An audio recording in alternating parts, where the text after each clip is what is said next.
1 Samuel, chapitre 15.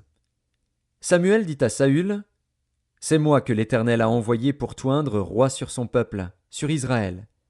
Écoute donc ce que dit l'Éternel. Ainsi parle l'Éternel des armées. Je me souviens de ce qu'Amalek fit à Israël, lorsqu'il lui ferma le chemin à sa sortie d'Égypte. Va maintenant, frappe Amalek, et dévouez par interdit tout ce qui lui appartient.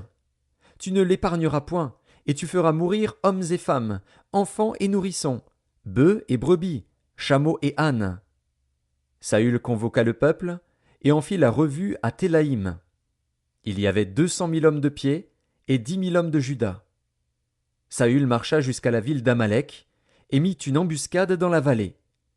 Il dit aux Kéniens, « Allez, retirez-vous, sortez du milieu d'Amalek, afin que je ne vous fasse pas périr avec lui. Car vous avez eu de la bonté pour tous les enfants d'Israël lorsqu'ils montèrent d'Égypte. » Et les Kéniens se retirèrent du milieu d'Amalek.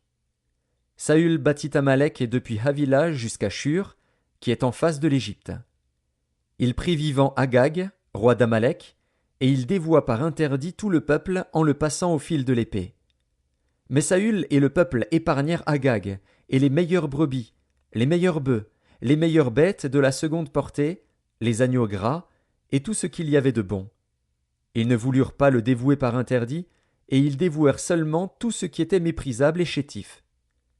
L'Éternel adressa la parole à Samuel, et lui dit, « Je me repens d'avoir établi Saül pour roi, car il se détourne de moi et il n'observe point mes paroles. » Samuel fut irrité, et il cria à l'Éternel toute la nuit.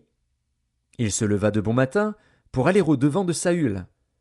Et on vint lui dire, « Saül est allé à Carmel, et voici, il s'est érigé un monument. » Puis il s'en est retourné, et, passant plus loin, il est descendu à Gilgal.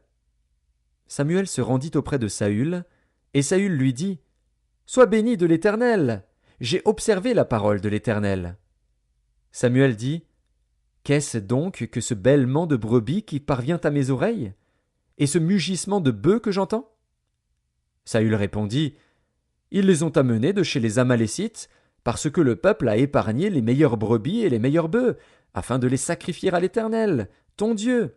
Et le reste, nous l'avons dévoué par interdit. » Samuel dit à Saül, « Arrête, et je te déclarerai ce que l'Éternel m'a dit cette nuit. » Et Saül lui dit, « Parle. » Samuel dit, « Lorsque tu étais petit à tes yeux, n'es-tu pas devenu le chef des tribus d'Israël, et l'Éternel ne t'a-t-il pas oint pour que tu sois roi sur Israël?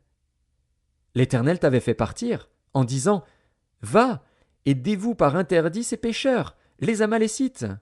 Tu leur feras la guerre jusqu'à ce que tu les aies exterminés. Pourquoi n'as-tu pas écouté la voix de l'Éternel?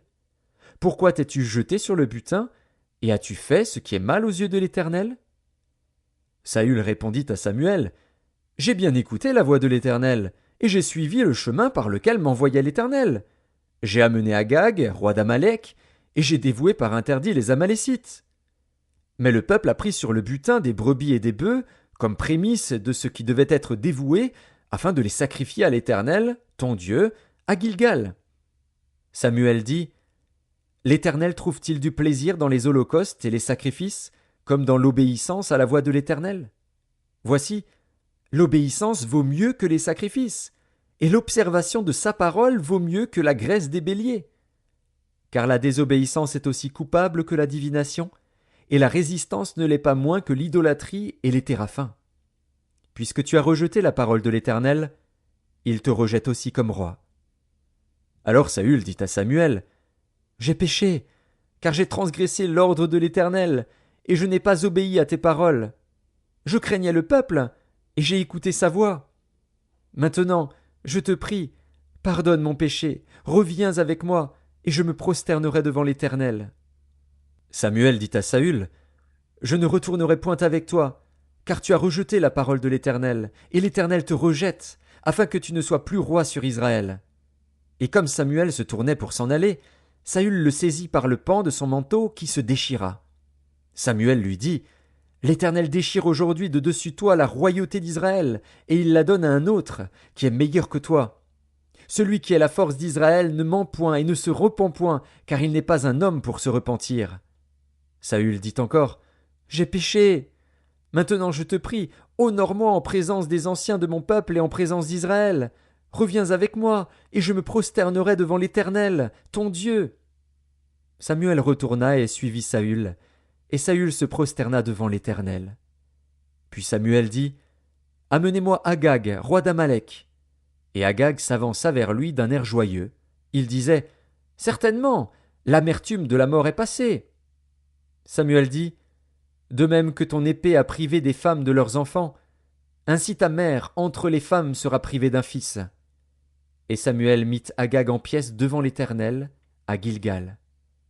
Samuel partit pour Rama, et Saül monta dans sa maison à Gibéa de Saül. Samuel n'alla plus voir Saül jusqu'au jour de sa mort.